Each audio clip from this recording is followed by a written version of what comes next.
안녕하세요. 바른사의 미트 콘서트 36번째 시간입니다. 지난 시간 미트 콘서트는 숭실대 법학과 전사면 교수님을 모시고 중대재해처벌법의 문제와 해법이라는 주제로 이루어졌습니다.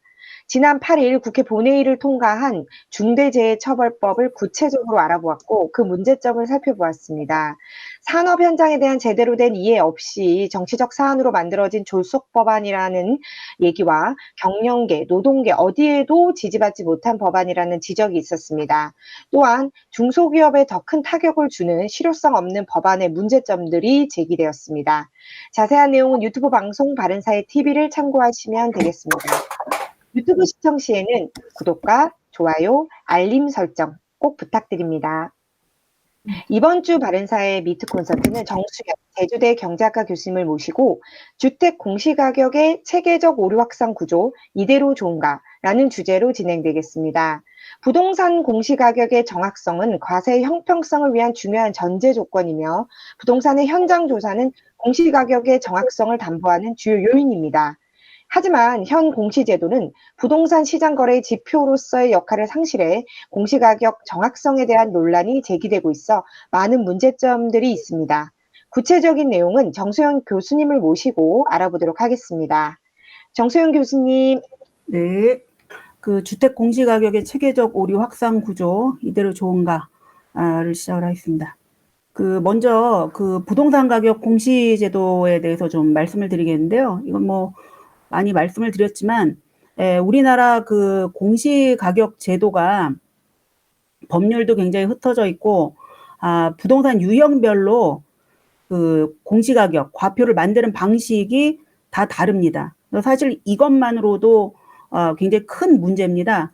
그러니까 뭐냐면 내가 상가를 가지고 있느냐, 아니면 주택을 가지고 있느냐에 따라서 이 과세 방법도 달라지고, 이 세금에 있어서 유불리가 달라집니다. 이게 사실 미국의 관점으로 봤을 때는 굉장히 이해할 수 없는 구조예요. 제가 이제 미국에 많이 다니면서 과세국에 있는 공무원들, 거기서는 이제 감정평가사를 공무원으로 고용해서 세무과에다가 이제 배치를 해서 일을 시키거든요. 그런 사람들하고 얘기를 해봤을 때 납득할 수 없다.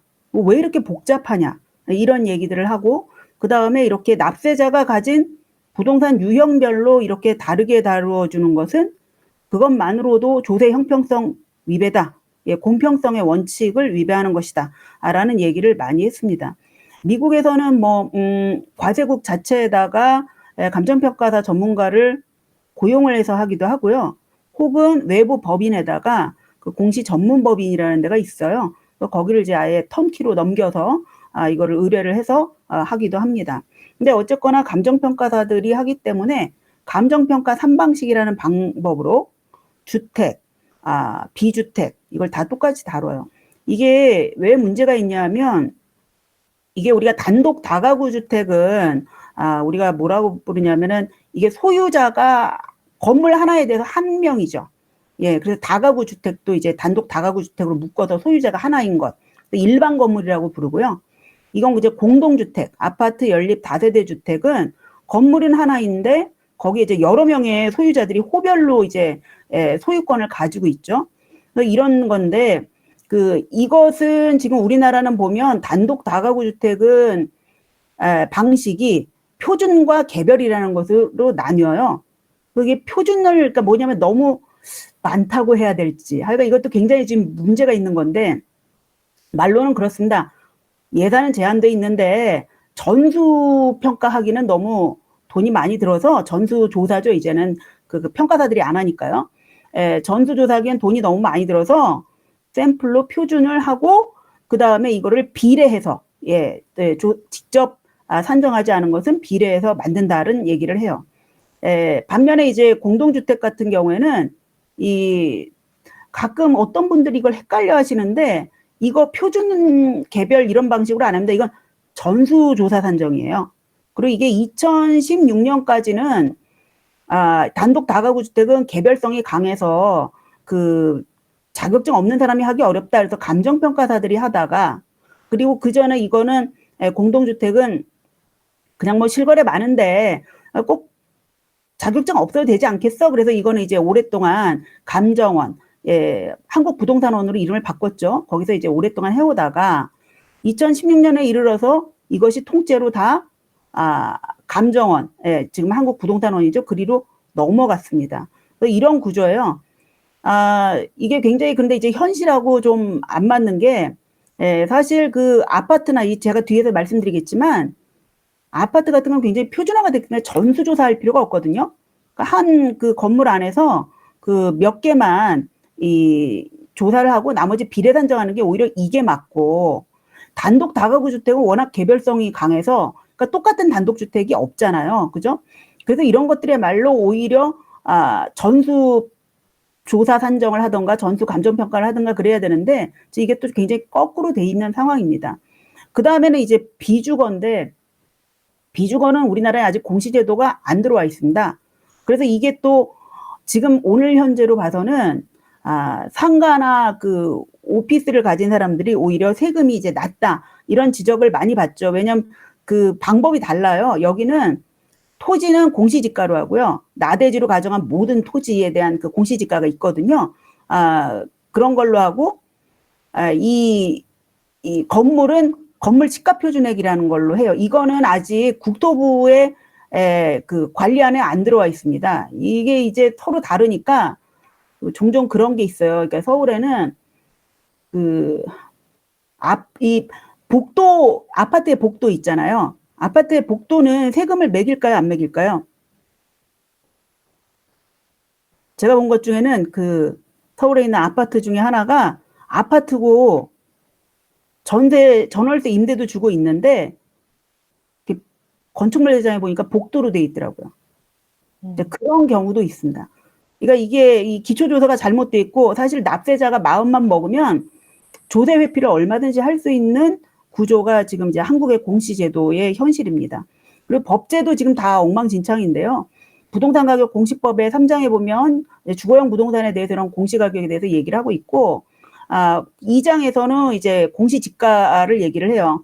그러니까 우리나라에는 건물이 있든 없든 간에 모든 토지는 건물이 없다 치고 공시지가라는 거를 만들어 놓습니다.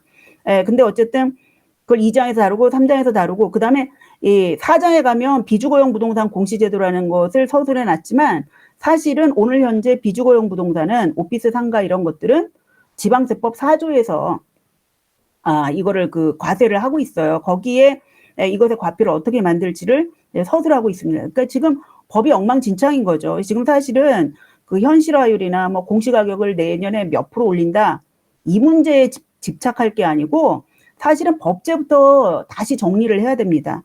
아까 말씀드렸듯이 복도인 상태로 과세되지 않고 있는 그러한 것들을 또 찾아내서 과세하는 것이 또 중요하고요. 그러니까 근본적인 것들을 해야 되는데 우리나라가 지금 자꾸 고가주택에 돈을 더 걷자, 부자들을 좀 고통스럽게 하자, 뭐 이런 쪽으로 가고 있어서 사실 제도의 근본적인 개선에는 지금 한계가 있는 상황이죠. 자, 사실 지금 이 공시제도가 논란이 되기 시작한 게 이 정부 들어서 2018년이 처음이었던 것 같습니다. 김현미 장관이 핀셋 증세라는 거를 얘기를 하면서 그때부터 이제 난리가 난 거죠. 이게 보면 표준주택 지금 이제 오늘은요 너무 많은 이슈가 있는데 오늘 제가 집중할 것은 비주거용 부동산도 안 다루고 주택 중에서도 공동주택은 오늘 다루지 않겠습니다.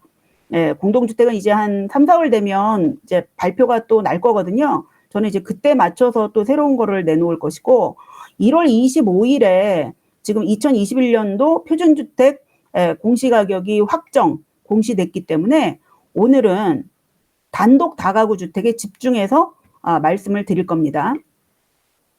이 단독 다가구 주택 아까도 말씀드렸듯이 소유자가 한 명인 주택인데요. 이 문제는 전 굉장히 심각하다고 인식을 하고 있어요. 지금 보시면 아까 말씀드렸듯이 김현미 장관이 2018년도에 핀셋 증세를 얘기를 하면서 여러분 이거 좀 보십시오. 서울이 이렇게 그 표준주택 가격 상승률이 매년 이렇게 완만하게 오다가 2018년에 갑자기 급격히 상승하죠. 그죠? 그러다가 이제 또 내려갔다가 다시 올라가는 뭐 이런 현상인데 그러니까 이때 핀셋 증세라고 해서 고가 주택을 더 많이 올리겠다. 이런 얘기를 했어요. 그래서 그 당시에 9억 원 이상의 주택들을 전부 다 이제 현실화를 시키겠다. 뭐 이러면서 로드맵도 발표되고 이랬죠. 또 2018년, 2019년, 2018년부터 시작해서 지금 뭐 부동산 공시제도는 지금 난리도 아니죠. 예. 그리고 이거 지금 보시면 제가 제주도에 살기 때문에 제주도 말씀드리면 여러분 지금 서울에서 2018년부터 겪으시던 것을 저희는 제주도는 2015년부터 이미 겪어왔습니다. 그래서 그때 여기에 그 부동산 붐이 이르니까 그때 이제 공시가격을 잔뜩 올리느라고 이제 많이 올렸어요. 근데 사실은 그 다음에 이제 많이 이제 거품이 빠졌죠. 그러다가 최근에 다시 또 오르니까 이렇게 쫙 올라가고 있어요. 저희는 정말 이제 고통스러운 게 뭐냐면 여기서 급격히 뭐 투기라고 할 수 있죠. 그런 외지에서 온 사람들이 여기서 뭔가를 사가지고 가격이 올라가면 여기서 이제 거주하는 사람들은 사실 자기가 자본이득을 본 게 아니거든요. 팔지 않았으니까요. 근데 누군가가 팔고 자본이득을 취한 그 순간 갑자기 우리 집에 공시가격이 올라가는 겁니다. 나는 아무 죄가 없는데. 그러니까 이게 뭐냐면 가격은 딴 사람이 올려놓고 그것의 벌금은 지금 징벌적 과세 아닙니까? 그 벌금은 가만히 앉아서 자기 삶을 영위하고 있는 주택 소유자들이, 지역의 주택 소유자들이 감당하고 있다는 게 이게 상당히 그 불평등한 구조라고 할 수 있겠습니다. 근데 최근에 이제 2021년도 들어서는 이게 다시 또 상승하기 시작을 했어요. 그래서 특히 이 부분에 있어서는 2021년도에는 2020년도에 집값 변동률이나 이런 걸 보면 이 동네, 이 지역의 시장이 침체임에도 불구하고 이게 올린 상황입니다. 그래서 굉장히 그것 때문에 도대체 공시가격이 상승한다는 의미가 뭐냐. 예? 시장이 옛날에는 붐이 일어서 가격이 상승해서 그렇다 치자. 그렇지만 지금은 도대체 뭐냐. 예, 이렇게 물어보면 다 뭐라 그러냐면 현실화를 위한 것이다 라고 얘기를 하죠. 공시가격 현실화에 대해서는 모두 다 당위성이 있다고도 얘기를 하지만 사실은 당하는 입장에서는 내가 올린 게 아닌데 왜 내가 그걸 감당해야지 이런 것들. 그 다음 현실화를 도대체 무엇을 위해서 하는 것이냐. 이런 문제를 이제 제기를 할 수 있겠죠. 그러면서 이제 늘 얘기를 하는 건 뭐냐. 표준주택 가격 상승률이라는 게 그렇게 뭐 높지 않다. 막 이렇게 얘기를 합니다. 지금 이거는 이제 제가 통계 잡아서 이렇게 쭉 아까도 다시 한번 봤는데 표준주택 가격 상승률이 제가 계산했을 때는 서울이 9% 10%예요. 그렇지만 연남동 그건 이제 서울 전체를 얘기할 때고 연남동 같은 경우는 표준주택 공시가격 상승률을 히스토그램으로 그려보면 보시다시피 이렇게 10% 넘는 것들이 굉장히 많은 개수로 181개 마포구의 표준주택들 중에 181개는 12.5% 올랐고 15% 오른 것들도 이렇게 많습니다. 그러니까 낮으니까 괜찮아라고 얘기하지만 절대 그렇지 않다는 것이죠. 어쨌든 주택 공시가격은 지금 매년 상승하고 있죠. 피할 수 없습니다. 시장이 침체돼도 계속 오를 겁니다. 저희는 2015년부터 고통받았다고 말씀을 드렸는데 지금 완만하고 있죠. 이건 누적 상승률이에요. 여러분 매년 상승하고 있어요. 2013년부터 누적 상승률을 보면 지금 제가 요거는 어떻게 예. 요쪽은 이제 매년에 그 상승률 발표된 것입니다. 2021년도 10%. 그리고 그렇군요. 예. 그런데 이거를 누적을 해보면 2013년부터 누적을 해보면 지금 70% 공시가격 70% 오르고 있어요.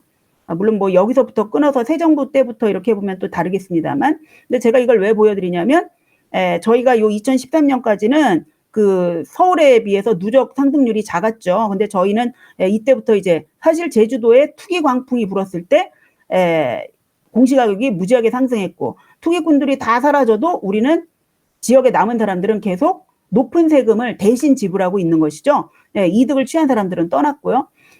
서울은 지금 어떻습니까? 서울은 계속 저희보다 높다가 요 기간 동안 참 어떠냐면 저희보다 낮다가 지금 저희를 추월하기 시작을 했어요. 드디어 제주도를. 그래서 저희 제주도가 겪었던 것만큼 서울도 이제 앞으로 이 엄청난 이제 세 부담을 고통스럽게 이제 겪게 되는 것이죠. 현실화율은 국회 동의 없는 세율이라고 봐야 합니다. 도대체 이거를 왜 하는지 잘 모르겠어요. 현실화율을 이렇게 계속해서 올릴 거면 세율이라도 낮춰야 됩니다.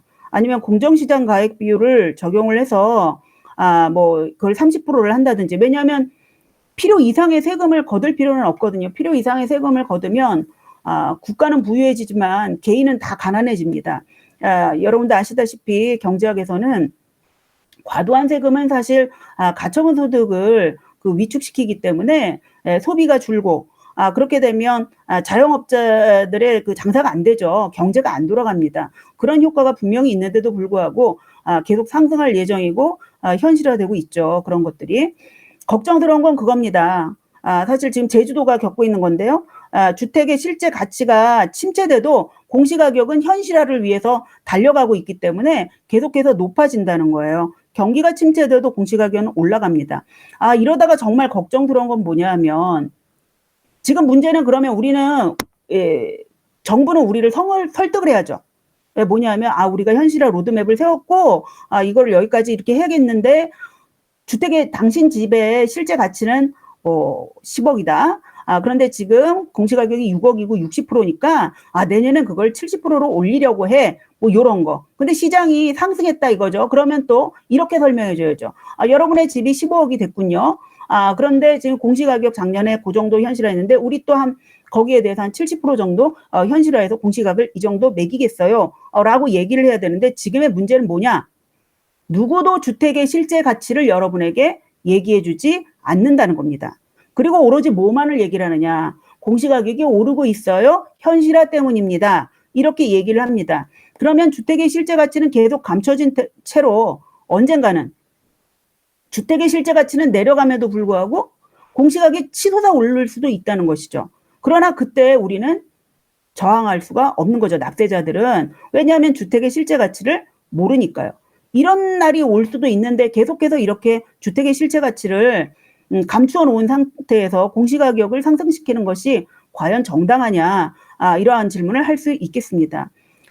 지금도 보시면 그리고 사실 정부에서는 얼마 안 올랐어요. 6%. 작년엔 6%, 올해는 10%예요. 막 이렇게 얘기를 하지만 여기가 이제 밑에가 이제 상승률이거든요.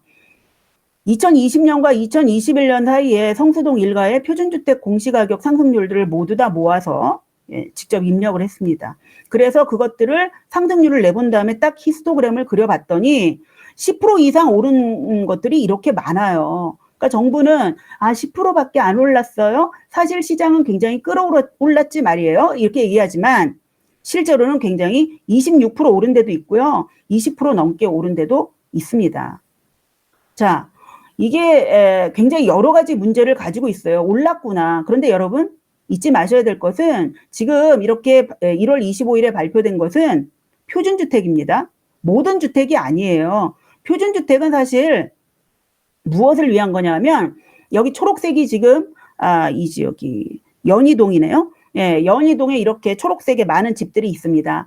그런데 이거를 몽땅 다 개별적으로 공시가격을 만드는 것은 너무나도 돈이 많이 들어요. 한국부동산원에 너무 많은 돈을 주게 되거든요. 그래서 나라에서 예산이 없으니까 이렇게 까맣게 칠해진 거를 표준으로 잡습니다. 일종의 샘플이죠.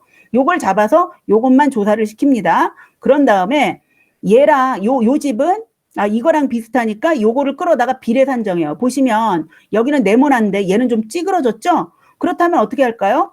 얘에 비해서는 이거는 가격이 좀 떨어질 거예요. 그죠? 만약에 여기가 신축이면 얘는 한 10년 정도 오래된 집이라면 또 그만큼 비례해서 가격이 낮아지겠죠. 표준주택은 이런 역할을 하게 돼 있는 겁니다. 이게 부동산 가격 공시법의 표준주택에 대한 표준주택의 용도가 뭔지를 얘기하는데 그것이 바로 이런 초록색의 개별주택의 가격을 공시가격을 산정하는 데에 기초가 된다. 비례 산정한다라고 얘기를 합니다. 그러면 여러분 이 네모난 까만 표준주택에 비해서 얘가 이렇게 찌그러져 있으면 과연 몇 프로의 공시가격을 깎아줘야 할까요? 그걸 위해서 일종의 비율표가 만들어집니다. 그것을 주택가격 비준표라고 해요.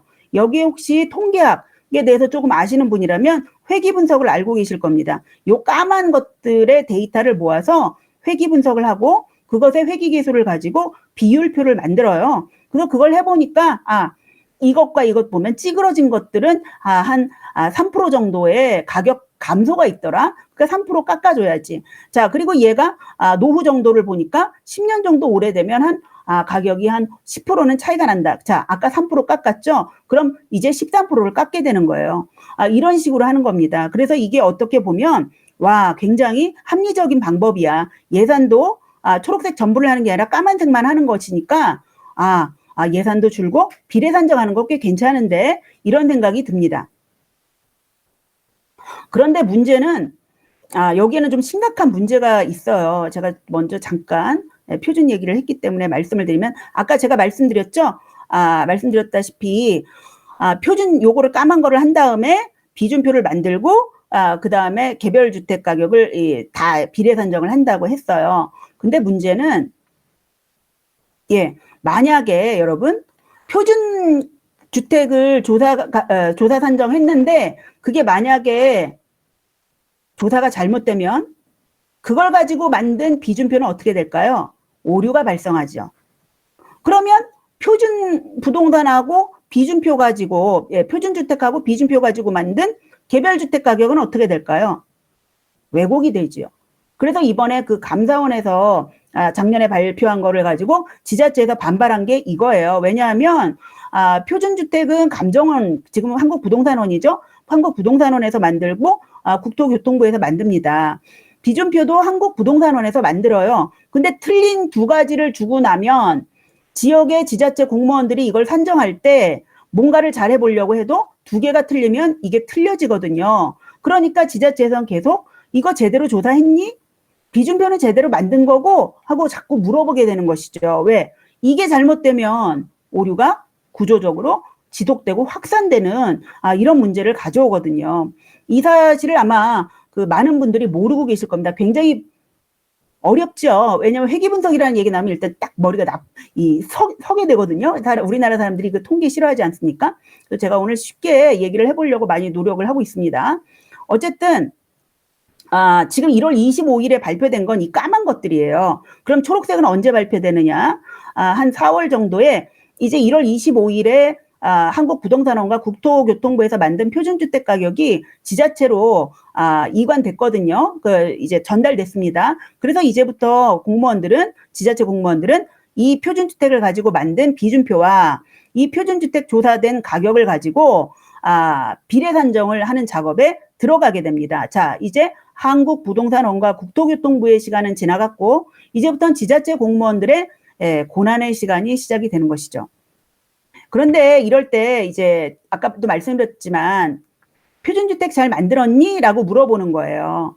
자, 이게 표준주택 공시가격이 잘못되면 지자체 공무원들이 아무리 애를 써도 이 초록색의 개별주택 가격, 더 많은 납세자들의 주택들이 제대로 산정된다는 보장이 없거든요. 그런데 2021년도 여기가 아마 또 여기도 여전히 연희로니까 연희동 신촌 쪽입니다. 거기에 표준주택들을 제가 입체로 도형으로 나타냈고요. 거기에 2020년과 2021년 사이에 상승률을 숫자로 퍼센트로 표시를 했습니다. 지난번에 2020년 12월 17일에 12월 18일부터 표준주택 공시가격 열람이 납세자들로부터 시작이 됐거든요.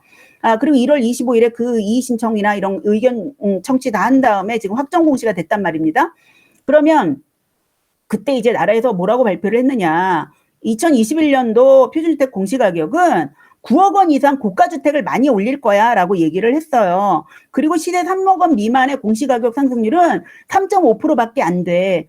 나 잘했지? 이 얘기죠. 비싼 건 올렸고 싼 거는 별로 안 올렸어 라고 얘기를 했는데 제가 표준주택 공시가격을 2021년도 거를 2020년도랑 매칭을 해봤어요. 지금 이 범위는 300m, 400m입니다. 이 반경이. 거기에서 해보니까 이 노란 것이 3억 원 미만이거든요. 그런데 이 표준주택은 면적에 있어서 변화도 없고, 자, 400m니까 동일한 시장이죠. 같은 지역 시장 아닙니까? 그러니까 여기 시장에는 만약에 시장에 변동 상황이 생겼으면 모든 주택들이 똑같은 영향을 받아야 돼요. 그런데 보시다시피 3억 원 미만인데 18%가 상승했습니다. 공시가격이 2021년에. 그런데 인근의 요 빨간 것은 요것은 50억 미만이에요. 색깔이 약간 명확하지 않은데 어쨌든 이거구나. 예, 요거네. 8% 상승한 거 어디 있죠? 요거다, 요거. 예. 요게 뭐냐면 11억이에요. 공시가격이 2021년에 8% 상승했어요. 예, 이 비싼 거는요. 비싼 거는 덜 상승했고 3억 원 미만은 18% 상승했어요. 그럼 나라에서 발표한 거랑 다르잖아요. 그죠? 색깔이 붉은색을 띨수록 비싼 겁니다. 비싼 것들은 뭐 이거 18%, 15% 오케이 이런 생각이 드는데 지금 이거 9억 원 미만이거든요. 18% 올랐어요. 지금 황색으로 나오는 거예요. 17% 올랐어요. 그 나라에서 발표한 거랑 다르잖아요. 그러니까 이걸 다 평균 내면 물론 달라지겠지만. 자, 마포구 아까는 연희동이었죠? 이번엔 공덕동 가볼까요? 공덕동에 가보면 요 노란 것들이 3억 미만이거든요. 보시다시피 21% 올랐어요. 요거는 제가 확인을 해보니까 공시가격이 2억 원 정도인데 21% 상승했습니다, 여러분. 이쪽이요. 이거 30억, 이거 얼마였지? 한 18억 정도 됐던 것 같네. 여기도 21%예요. 이거 어쩌면 좋죠?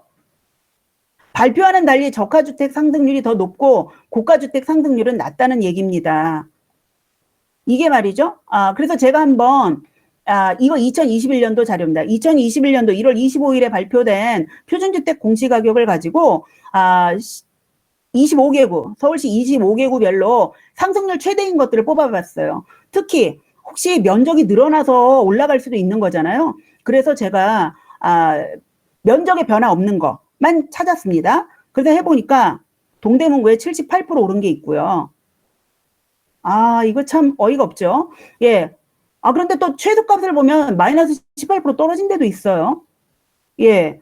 분명히, 단독주택 공시가격 6.68% 이거는 좀 한겨레 신문 잘못된 것 같아요. 10%. 어쨌든, 요런 거에 10% 미만이야라고 얘기했지만, 납세자별로는 뭐, 천차만별인 거죠. 이렇게 볼 때 중저가 주택의 세부담이 정말 낮아졌다고 얘기할 수 있느냐. 그런데 보십시오. 만약에 지역을 구별로 평균을 내잖아요. 구별로 평균 내면 쏘쏘라는 생각이 들죠. 서초구, 강남구, 마포구. 야, 비싸라서 많이 올렸나 보지. 그러나 그 안을 들여다보면 저가주택도 18%, 21% 마구 올랐다는 얘기입니다. 그리고 도대체 분명히 같은 여기 이거 아마 한 100m 반경 안에 있을 겁니다. 이 집들. 길어봤자 300m 반경 안에 있는 이 집들이 분명히 시장의 변동 상황은 동일할 텐데 왜 각기 이렇게 다 다르냐는 것이죠. 자, 그래서 작년에 비해서 올랐어요. 제각기 다 다르게 올랐는데 그럼 그 이유는 설명해주고 있느냐? 그렇지 않다는 것이죠. 여전히 블랙박스죠. 공시가격 왜 올랐는지 아무도 모르겠어요. 자, 무엇이 투명해야 할까요? 자, 그런 와중에 진짜 올해는요. 정말로 알 수 없는 해입니다. 지금 이거 기자분들도 잘 모르고 계시던데 올해는 사실요. 6.68%가 맞네. 누가 10%라고 했을까? 6.68% 이거 뉴스원에서 발표한 거죠. 연도별 표준 단독주택 가격 변동률이 6.68%라네요. 자, 그런데 저는 이걸 보고 이해할 수가 없었어요. 왜냐하면 올해는요. 공시비율이 삭제된 첫 해거든요. 그건 무슨 얘기냐? 이게 사실 여러분 보시는 주택 공시가격은 원래 한국부동산원에서 만드는 건 산정가격이에요. 작년 얘기입니다. 산정가격이라는 건 실거래 감안해서 시세 반영률 몇 프로에서 산정가격을 만들어요. 그러면 이걸 너무 높으면 납세자 저항이 심하니까 공시비율을 곱해요. 80%를 좀 낮춰서 발표하는 것이죠. 그게 주택 공시가격이었어요. 자, 그러면 공시가격과 산정가격의 관계를 아시겠습니까? 예, 산정가격이 더 높은 것이죠. 한국부동산원에서는 더 높게 만들지만 공시비율로 80%를 눌러놔요. 이거는 주택에만 있었거든요. 그런데 그거를 요거를 지금 2021년도에 막 논란이 많았잖아요. 과거에. 그래서 공시비율을 없앴고 그것이 올해가 처음입니다, 여러분. 그렇다면 2020년에 만약에 10억 원짜리 공시가격이 있었으면 그거는 원래 뭐였냐? 한국부동산원에서는 12.5억 원, 12억 5천만 원짜리 산정가격을 만들어놨는데 공시비율 80% 적용해서 여러분 납세자에게 10억 원이라고 공시가격을 통지했다는 얘기거든요. 그런데 2021년에는 말입니다. 산정가격이 곧 공시가격이에요. 공시비율이 없어졌단 말이에요. 그렇다면 작년 공시가격과 올해의 공시가격은 완전히 다른 개념이거든요. 그렇다면 모든 주택들은 공시가격이 25% 상승해야 맞지 않습니까? 25% 상승해야 맞죠. 그런데 6%라. 이거 뭐지? 시장은 끌어올랐는데 그럼 25% 원래 마이너스 몇 프로 정도인가? 예, 이런 생각이 들잖아요. 그래서 올해의 공시가격은 정말 블랙박스예요. 자, 작년하고 비교했을 때. 왜냐? 여기에는 지금 시장 상황이 반영된 것 같지도 않고 제가 보기엔 그렇다고 현실화율이 반영된 것도 아니고 뭔가 좀 이상해요. 예, 사실 25% 전부 다 전국이 상승해야 맞거든요. 그러니까 이건 뭔가 큰 이상한 것이죠. 이거는 근거가 어디 있냐면 표준주택 공시가격 조사 산정 업무 요령이라는 것이 매년 나오는데 2020년까지는 그 책자 안에 공시 비율이 있었고요. 2021년도 거엔 없습니다. 굉장히 이상한 상황이에요. 자, 어쨌든 이렇게 지금 굉장히 블랙박스이고 신뢰가 안 가는데 이런 표준주택 가지고 비준표를 만들어요. 그런 다음에 개별주택 가격을 비례 산정한다? 이게 과연 제대로 된 공시가격이 나올까요? 네, 정말 큰일이죠. 거기다가 지금 보면 제각기 한 공간에 있는데도 불구하고 이렇게 제각기 도대체 왜 올랐는지 모르겠단 말이야. 근데 이 데이터를 다 집어넣어서 비준표를 만든다고요. 배율표를 만들어요. 그게 맞을까요? 통계를 아는 사람이면 모두 다 알겠지만 통계라는 것은 어떤 비례표, 회귀계수를 만들 때는 어떤 일관성이 좀 있어야 되는데 어떤 거는 뭐 9억 이상이라서 올렸어. 뭐는 3억 이하는 내가 내렸어. 근데 그것도 확인해 보니까 확실치 않아. 그런 걸 가지고 뭔가 데이터를 투입해서 모형을 만들었다? 저희는 이런 경제학을 합니다만 통계하는 사람으로서는 이런 데이터는 쓰면 안 돼요. 도대체 비준표가 도대체 뭐냐? 이런 생각이 들죠. 그래서 사실 비준표는 옛날부터 의심스러웠죠. 뭐냐면 이건 2018년도에 제가 이제 발표했던 자료인데 원래 그 주택가격 비준표를 만들 때는 표준주택을 요거 아까 이 일부들이잖아요. 일부를 넣어서 회귀분석을 해서 이런 배율표를 만들어요. 여기 보이시죠? 그러니까 기본적으로 여기에 만약에 철도 옆 주택이 없으면 여기에서 철도 비준표가 나올 수 없거든요. 근데 2018년에 제가 살펴보니까 우리 제주도에 철도 없거든요. 근데 철도 비준표가 있더라고요. 아무것도 넣은 게 없는데. 예, 그러니까 나는 분명히 사과를 넣고 갈았는데 주스가 바나나 주스가 나왔단 말이죠. 이해할 수 없는 것이죠. 그러니까 이제 비준표에 대해서 의심을 할 수밖에 없는 것이죠. 그래서 그걸 이제 문제 제기를 2018년에 했었는데 그 다음에 되니까 이게 삭제됐어요. 개선이 된 게 아니라 사라졌습니다. 은폐된 거죠. 작년 이 작업을 계속하고 있는데 작년에는 제가 뭘 발견했냐면 제주도에서 고속도로 그 저기 필지가 있더라고요. 이게 제 데이터를 쭉 표준주택 데이터를 보니까 그 표준주택이 고속도로 옆에 있다고 표시가 돼 있어서 깜짝 놀랐어요. 왜냐면 제주도엔 고속도로가 없거든요. 그래서 이거 봐라, 이거 똑같은 거네라고 생각을 했는데 그것도 2021년도에 그 필지가 표준주택에서 사라졌습니다. 그러니까 주로 이런 식이죠. 뭔가 문제가 있다고 얘기하면 다 삭제를 해버려요. 그러니까 믿을 수 없다는 것이죠. 그러니까 이게 만약에 이게 A가 표준주택이면 멀리 있는 B라는 게 이걸 이제 비례 산정할 때 이제 비준표를 쓴단 말이에요. 얘는 이제 학교 옆에 있으니까 더 가치가 높고 얘는 송전탑 옆에 있으니까 가치가 낮겠죠. 이게 굉장히 어려운 문제예요. 이거를 비례 산정하는 것을 비준표를 가지고 한단 말이에요. 그런데 얘를 정확하지 않게 했다. 그러면 그 오류가 개별주택으로 전이 됩니다. 그리고 아까 말씀드렸듯이 철도 비준표 혹은 고속도로가 없는데 이상한데 비준표 못 믿겠어. 그러면 이제 비준표의 오류가 또 개별주택으로 전이가 되죠. 지금 이런 구조입니다. 그래서 실제로 또 역전 현상이 일어났고 그래서 이런 구조 하에서 역전 현상 어떻게 나대지인 토지 가격이 토지주택 합한 표준주택 공시가격보다 높을 수가 있어? 이런 문제 제기가 있었잖아요. 그런데 이것은 뭐 특성조사가 잘못됐네 이게 아니라 우리가 의심해봐야 될 건 표준이 혹시 잘못된 거 아니야? 비준표가 뭐 잘못된 거 아니야? 이것도 동시에 봤어야 한다는 것이죠. 근데 감사원에서는 비준표의 오류나 표준 부동산의 문제, 표준 주택의 문제에 대해서는 검토를 하지 않았습니다. 어려웠을 거예요. 자, 이런 주택 공시가격으로 만든 비준표 과연 신뢰할 수 있는가? 이 문제 첫 번째로 이제 던져야 하는 것이고요. 그 다음에 실제로 왜 의심하느냐? 우리는 모두 다 그렇게 얘기하죠. 현장에 답이 있다. 네, 제주도에서 발견된 것 중에 하나는 가보니까 주택이 없거든요. 근데 2년간 주택 공시가격이 공시가 됐습니다. 이 우리나라의 주택 공시가격은 지방자치단체 공무원들이 개별주택 가격을 산정하고 계산하는 역할을 해도 최종적으로 검증 수수료는 한국부동산원에서 받아요. 그래서 이것을 공무원들이 만들었다 할지라도 최종 검증 책임은 기관의 전문성을 얘기하는 한국부동산원에 있으며 그것의 관리 감독 책임은 국토교통부에 있습니다.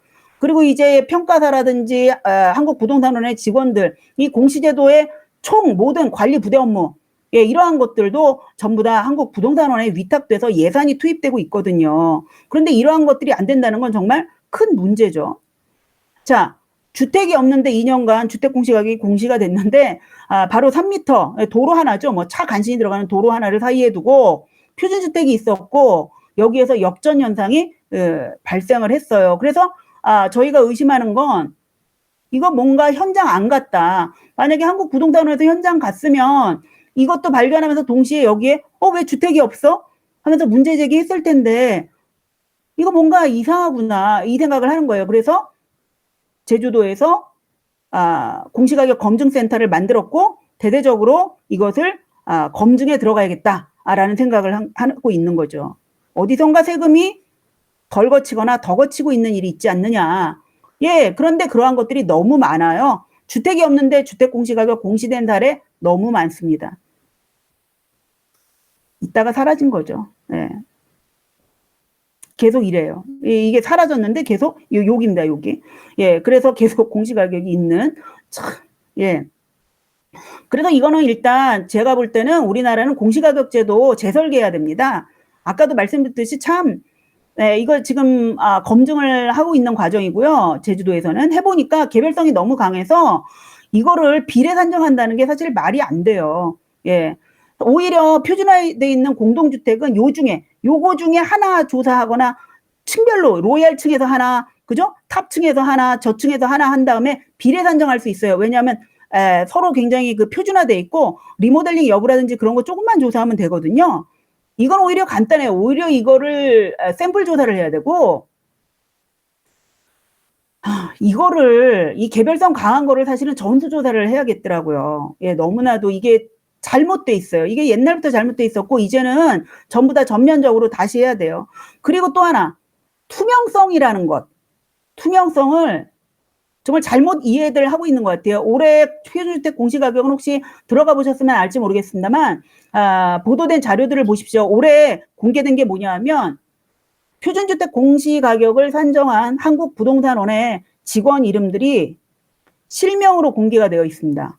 대단한 투명성인 것 같죠. 근데 그거를 이제 제가 한번 해봤더니 서울의 표준주택 총 2만 개가 넘습니다. 2만 2천 개네요. 2만 2천 개인데 2만 2천 개를 하는데 한국부동산원의 직원들이 45명 투입됐다는 것을 세볼 수 있었어요. 저희 제주도는 이번에 아마 2021년 4,900개 정도일 겁니다. 4,900개에 6명 투입됐고 그중에 감정평가사 자격증을 가진 사람은 2사람뿐입니다. 지금 45명도 한번 스크린을 해봐야 되는데 이게 인원을 공개한 건 참 대단한 용기인데요. 그러나 원래 공개하라는 것은 그게 아닙니다. 누가 공개했느냐가 아니고 그 사람들 오히려 불쌍하다고 생각합니다. 왜냐하면 뭔가 문제가 있으면 그 사람한테 다 책임을 씌우는 거 아니에요? 근데 사실 그 사람들한테 뭘 물어봐야 되냐면 자 아까 도대체 내 주택의 공시가격 3억 원 미만인데 왜 공시가격을 작년에 비해서 18%나 올렸어? 라고 납세자가 물어볼 때 대답해 줄 수 있어야 되고 투명성이라는 것은 이렇게 얘기해야 돼요. 인근에 거래가 뭐가 있었어요.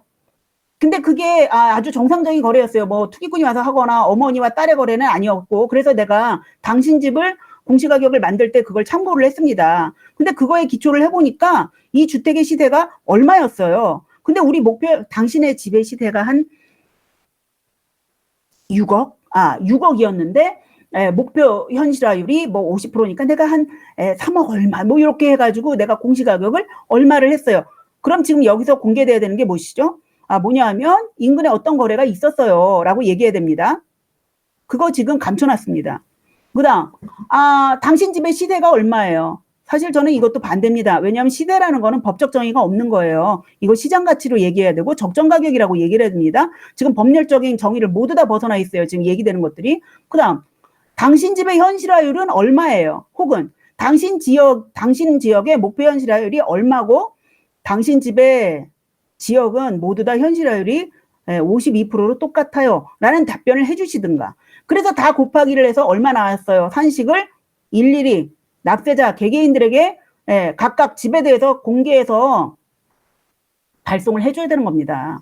그런데 그러한 것들은 하나도 없이 오로지 사람 이름만 공개하면 그 사람들은 얼마나 당황스러울까요? 걱정이죠. 그리고 작년하고도 굉장히 이상한 게 2020년도에는 뭡니까? 금액별로 목표 현실화율이 공개가 됐는데 올해는 이상하게 3억 미만은 얘기 없이 9억 미만은 전부 다 52%를 했다는 것인지 굉장히 모호하게 돼 있어가지고 작년 거랑 뭔가 비교해서 얘기하기가 굉장히 어렵고 올해는 특히나 작년에 비해서 굉장히 두리뭉실하게 2021년도 표준주택 공시가격에 대한 보도자료가 나왔죠. 이러한 것들을 좀 계속 문제 제기를 하고 우리 지역의 납세자들을 보호하려면 어떻게 해야 되는가 이런 얘기를 할 수 있어야 되는데 그러한 것들이 문제 제기가 안 돼서 굉장히 걱정스럽습니다. 이 아마 모르고들 계실 거예요. 자, 어쨌든 또 하나 이제 두려운 거 뭐냐? 2021년도의 표준주택 공시가격은 이제 비준표가 하나 같이 우리 공무원들한테 제공이 될 건데 그 비준표는 2019년 걸로 2019년 데이터로 만들죠. 2020년 데이터로 만들었겠군. 그러니까 작년 걸로 만들어요. 그러면 작년 같은 경우 우리 제주도는 침체였는데 그거 가지고 만들어요? 지금 시장이 약간씩 움직일 때? 이것도 문제죠. 이것도 잘들 모르고들 계실 겁니다. 어쨌든 이게 그래서 그렇게 제대로 못할 것 같고 인원 그거밖에 투입 못하겠고 현장 안 가볼 거면 현장 안 가봤으니까 거기에 있는 주택 건물이 없다는 거를 모르지 않았을까요? 그렇다 그러면 차라리 지자체로 줘라. 미국처럼 할게. 미국에서는 지역에서 하거든요. 지역에서 일자리 창출하고 건물 조사 정확하게 해서 우리가 할게. 차라리 그 예산 우리 줘. 우리가 할게. 그리고 우리가 투명하게 다 공개하면 되잖아. 당신들이 공개 못한다는 거 지자체에서 전부 다 공개하겠어. 이렇게 얘기하고 싶은 것이죠. 그래서 공시가격 제도는 여전히 투명성이 부족한 상태고요. 정작 공개가 필요한 것들은 지금 공개가 안 되고 있습니다. 그래서 이러한 것들이 굉장히 걱정스럽고 이 모든 것의 시작은 언제냐. 제가 지금 2018년 것도 다시 분석 중에 있는데 2018년의 핀셋 증세가 이 모든 것의 근원입니다. 이 집 저 집 다 상승률이 달라지고 엉망진창이 됐고 공시가격은 더 이상 어떤 가격의 지표로서의 역할이라든가 이런 거 지금 못하는 상황이고 개별주택 공시가격으로 오류가 확산되는 구조 또한 표준주택 공시가격의 정확성이 알 수 없고 비준표는 또한 필연적으로 잘못될 수밖에 없는 구조이기 때문에 올해도 심상치 않다. 뭐 이런 정도 얘기를 드리겠습니다. 이상입니다.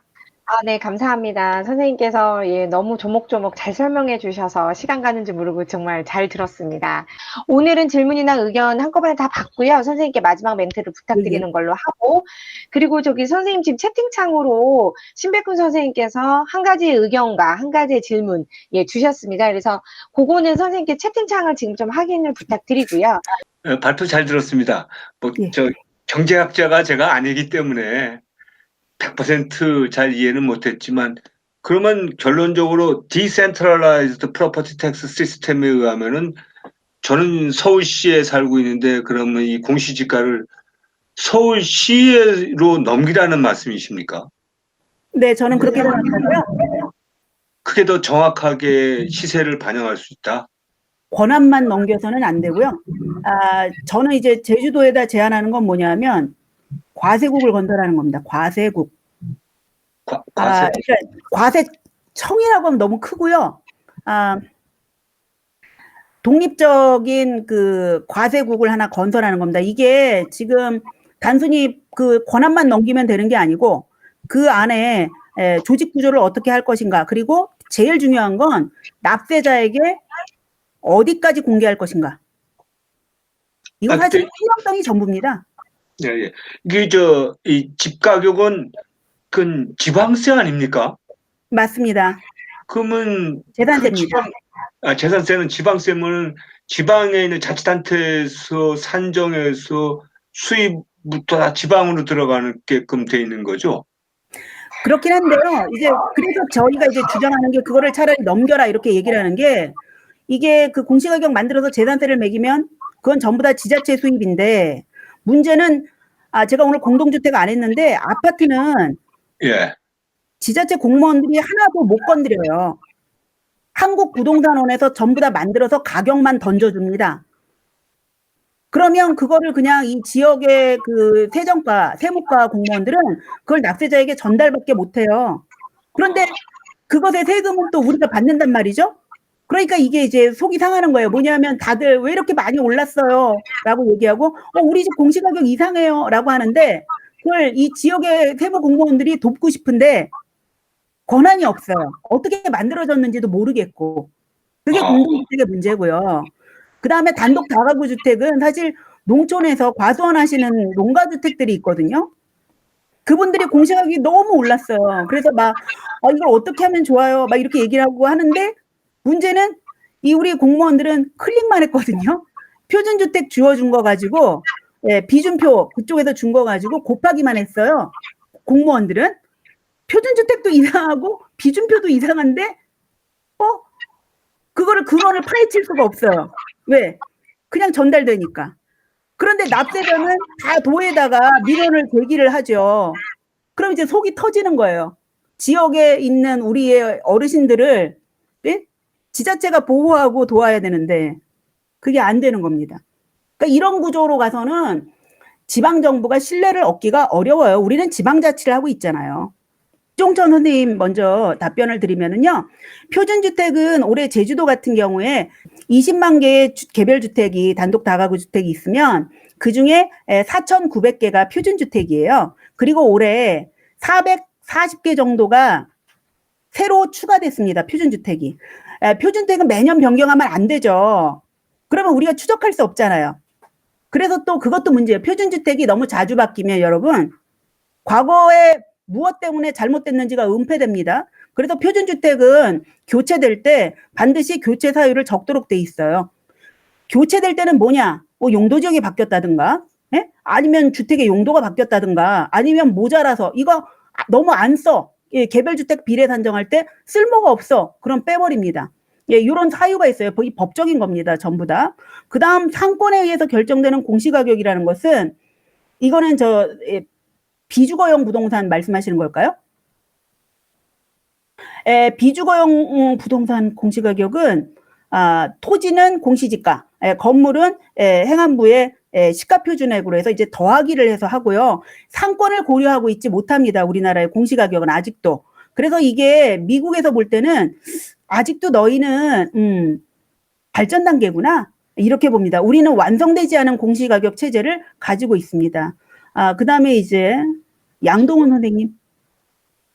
양동훈 선생님께서 말씀하시는 지금 사실 공동주택은 저는 저게 그 표준 개별 방식으로 바뀌어야 된다고 생각하고 사실 우리나라에 굉장히 많은 감정평가사는 5,000명 있어요.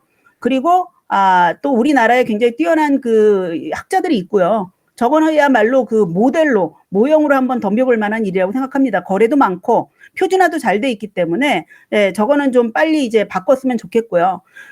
제가 이 지금 검증을 쭉 하고 있는데 제가 이제 제주특별자치도 그 공시가격 검증센터장을 맡고 있습니다. 그래서 지금 실제적으로 이제 조사를 들어가고 있고 오늘 다 말씀 못 드리는 게 너무 아쉽습니다. 저희 결과가 나오면 한 번 더 이런 기회를 빌어서 저희 그 검증 결과를 이제 말씀드리고 싶어요.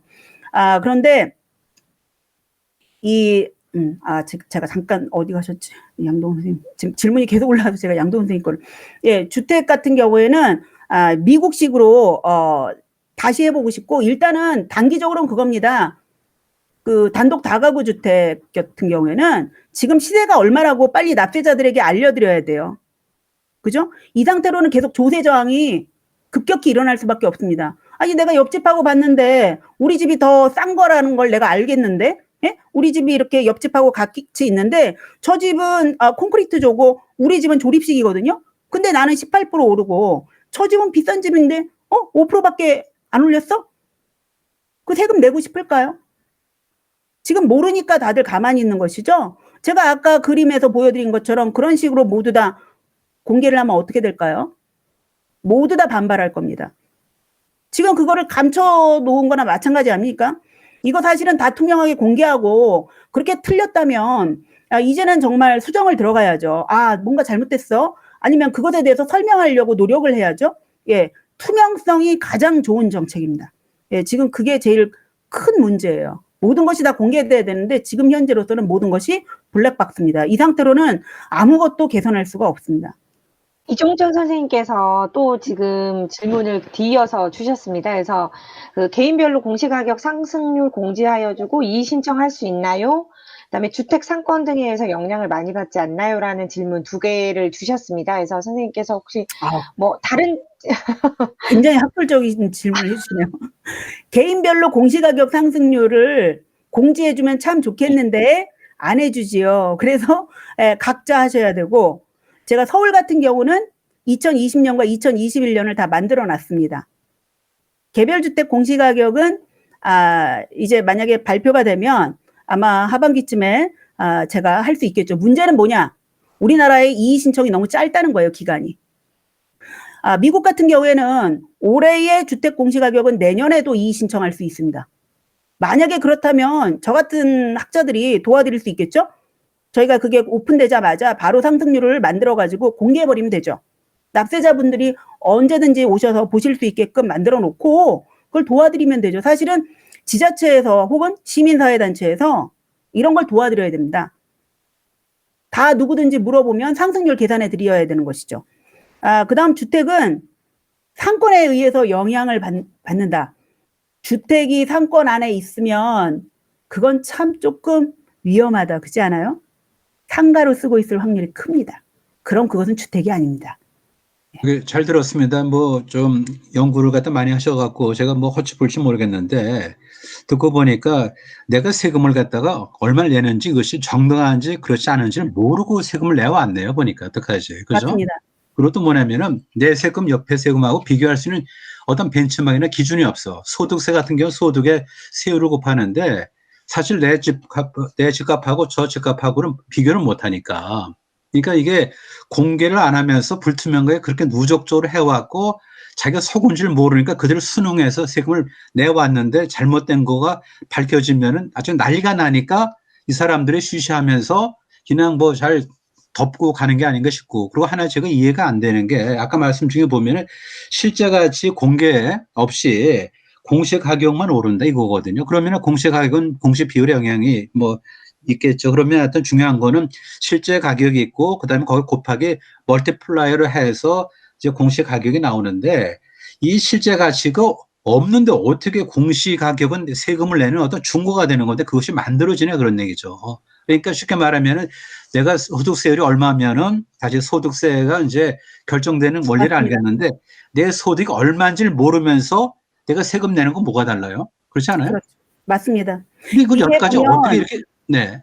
납세자한테 그 통지 가는 걸 한번 보십시오. 우리 집에 공시가격 얼마라고 적어주죠?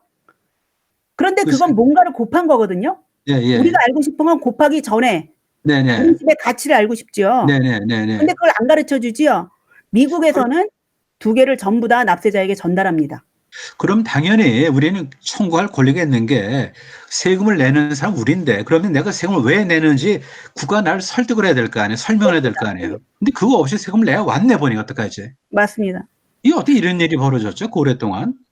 제가 지금 보는 거는 이게 저는 이제 한 20년 정도 이 연구를 해왔습니다. 이 분야를 굉장히 오래 했죠. 그런데 이 지금까지 보면 제가 지금 하는 얘기는 사실 제가 한 15년 전에도 했던 얘기예요.